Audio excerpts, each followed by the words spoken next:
আকাশ জুড়ে আগুনের লেলিহান শিখা, মুহুর্মুহুর বিস্ফোরণের গর্জনে প্রকম্পিত গোটা মধ্যপ্রাচ্য। মরুভূমির তপ্ত বালু যেন বারুদের গন্ধে আরো ভারী হয়ে উঠছে। প্রতিটি মুহূর্তে বদলে যাচ্ছে ইতিহাসের গতিপথ, আর যুদ্ধের মঞ্চে নতুন করে লিখিত হচ্ছে শক্তির সমীকরণ। এক সময়ের দুর্ভেদ্য প্রতিরক্ষা ব্যবস্থাও কোথায় কোথাও খড়কুটোর মতো ভেঙে পড়ছে পাল্টা আঘাতের ঝড়ে। সীমান্ত পেরিয়ে যুদ্ধের দাবানল যখন শহর থেকে শহরে ছড়িয়ে পড়ছে, তখন শক্তির অহংকার মেলান হয়ে যাচ্ছে রক্ত আর ধ্বংসের নির্মম বাস্তবতায়। আধুনিক যুদ্ধের হিসাব নিকাশকে ওলট পালট করে দিয়ে এই সংঘাত বিশ্ব রাজনীতিকে ঠেলে দিয়েছে এক চরম অনিশ্চয়তার দিকে। এমন পরিস্থিতির মধ্যেই ইসরায়েল ও যুক্তরাষ্ট্র শুরু করেছিল সামরিক অভিযান অপারেশন রোরিং লায়ন, যার লক্ষ্য ছিল ইরানকে কৌশলগতভাবে দুর্বল করা এবং আঞ্চলিক প্রভাব কমিয়ে আনা।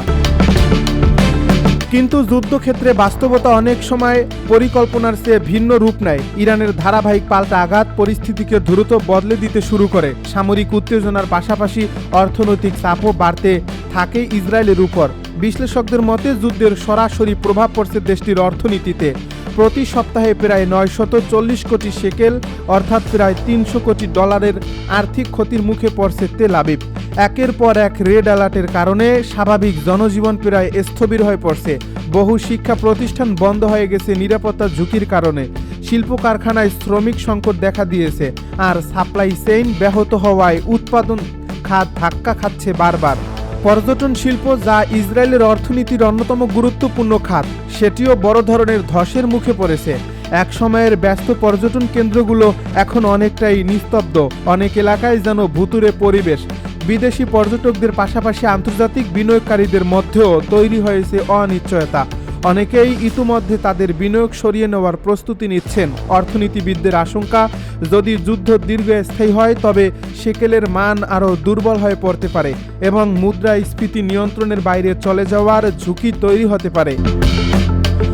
অন্যদিকে যুদ্ধক্ষেত্রেও দ্রুত পাল্টে যাচ্ছে দৃশ্যপট। ইরানের ধারাবাহিক ক্ষেপণাস্ত্র ও ড্রোন হামলা ঠেকাতে গিয়ে চাপে পড়ছে আঞ্চলিক আকাশ প্রতিরক্ষা ব্যবস্থা।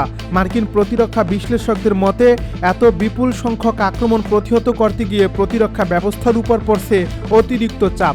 পেন্টাগনের মজুদে থাকা কিছু গুরুত্বপূর্ণ ইন্টারসেপ্টর মিসাইল যেমন টোমাহক ও SM-3 দ্রুত গতিতে ব্যবহার হয়ে যাচ্ছে বলে আশঙ্কা প্রকাশ করা হয়েছে বিভিন্ন প্রতিবেদনে। বিশ্লেষকেরা আরও বলছেন, ইউক্রেন যুদ্ধের সময় প্যাট্রিয়ট প্রতিরক্ষা ব্যবস্থার বড় অংশ ব্যবহৃত হওয়ায় মধ্যপ্রাচ্যে নতুন করে বড় আকারে প্রতিরক্ষা ব্যবস্থা মোতায়েন করা যুক্তরাষ্ট্রের জন্য লজিস্টিক চ্যালেঞ্জ তৈরি করছে। এর ফলে ইরানের আক্রমণ ঠেকাতে প্রতিটি পদক্ষেপ এখন অনেক বেশি হিসাব নিকাশের বিষয় হয়ে দাঁড়িয়েছে। আন্তর্জাতিক গণমাধ্যমগুলোর বিভিন্ন প্রতিবেদনে দাবি করা হয়েছে, ইরানের ইসলামিক রেভলিউশনারি গার্ড কর্পস বা IRGC তাদের টুরু প্রমিস নামের অভিযানের মাধ্যমে পারস্য উপসাগরীয় অঞ্চলে একাধিক সামরিক স্থাপনাকে লক্ষ্যবস্তু করছে। এই অভিযানের পর পারস্য উপসাগরের কিছু এলাকায় মার্কিন সামরিক উপস্থিতি পুনর্বিন্যাস করতে হয়েছে বলে খবর প্রকাশিত হয়েছে। বাহরাইনে অবস্থিত মার্কিন নৌবাহিনীর গুরুত্বপূর্ণ স্থাপনা ও কিছু যুদ্ধজাহাজ লক্ষ্য করে হামলার পর পরিস্থিতি জটিল হয়ে ওঠে। নিরাপত্তা পরিস্থিতি বিবেচনায় নিয়ে কয়েকটি নৌযানকে সরে যেতে হয়েছে বলে বিভিন্ন সূত্রে উল্লেখ করা হয়েছে। একই সঙ্গে মার্কিন বাহিনীর হতাহতের ঘটনাও সামনে এসেছে। বিভিন্ন প্রতিবেদনে বলা হয়েছে, এই সংঘাতে অন্তত 6 জন মার্কিন সেনা নিহত এবং 18 জন গুরুতর আহত হয়েছেন। যদিও ইরানের পক্ষ থেকে দাবি করা হয়েছে প্রকৃত হতাহতের সংখ্যা এর চেয়েও বেশি হতে পারে। এবার আজারবাইজানের বিমানবন্দরে ব্যাপক হামলা। চলমান যুদ্ধের প্রেক্ষাপটে নতুন করে উত্তেজনা তৈরি হয়েছে দক্ষিণ ককেশাস অঞ্চলে। আজারবাইজানের একটি বিমানবন্দরে ড্রোন হামলা চালিয়েছে ইরান। এতে দেশটির স্বায়ত্তশাসিত নাকচিভান বিমানবন্দরকে নিশানা করা হয়েছে। আজারবাইজানের পররাষ্ট্র মন্ত্রণালয় এক বিবৃতিতে জানিয়েছে, বৃহস্পতিবার স্থানীয় সময় দুপুর 12টার দিকে ওই হামলার ঘটনা ঘটে। খবর আল জাজিরার। এই বিবৃতিতে বলা হয়, একটি ড্রোন নাকচিভানের বিমানবন্দরের টার্মিনাল ভবনে আঘাত এনেছে। এছাড়া আরেকটি ড্রোন সাকারবাদ গ্রামের একটি স্কুলের কাছাকাছি এলাকায় পড়ছে।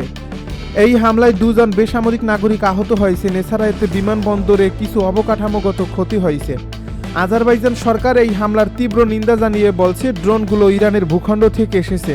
এ ঘটনায় তেহরানের কাছে স্পষ্ট ব্যাখ্যা দাবি করছে বাকু। একই সঙ্গে প্রয়োজন হলে উপযুক্ত ব্যবস্থা নেওয়ার কথা জানিয়েছে দেশটি। আল জাজিরা জানিয়েছে এই ঘটনার প্রতিবাদে আজারবাইজানে নিয়োজিত ইরানের রাষ্ট্রদূত মোস্তফা দেমিরসিলোকে তলব করা হয়েছে। দেশটির পররাষ্ট্র মন্ত্রণালয় জানিয়েছে এ ঘটনাকে আন্তর্জাতিক আইনের লঙ্ঘন হিসেবে দেখা হচ্ছে।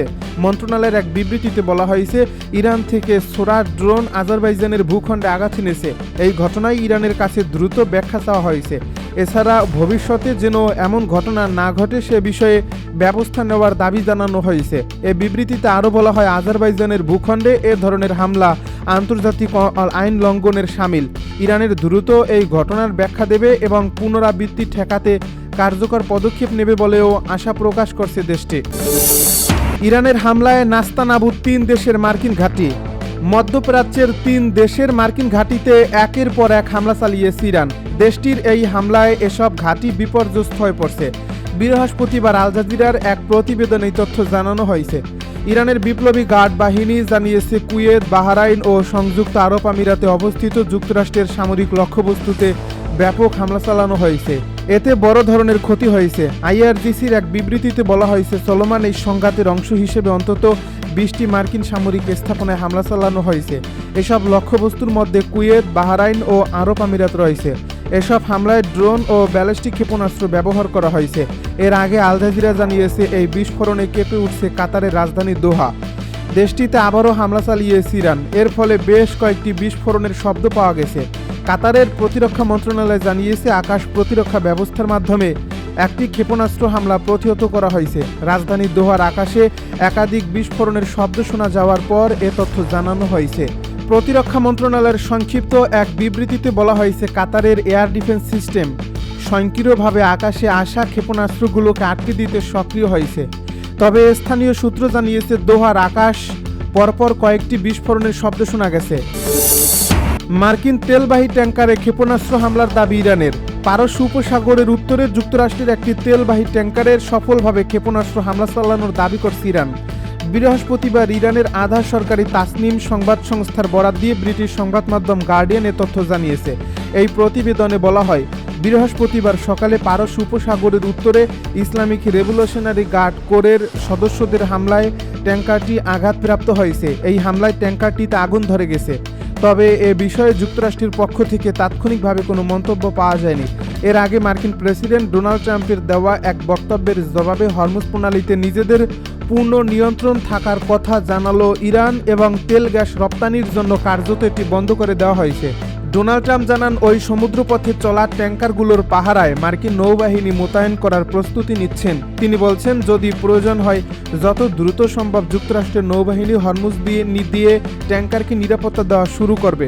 যুক্তরাষ্ট্র বিশ্বব্যাপী নিরাপদভাবে জ্বালানি সরবরাহ নিশ্চিত করবে।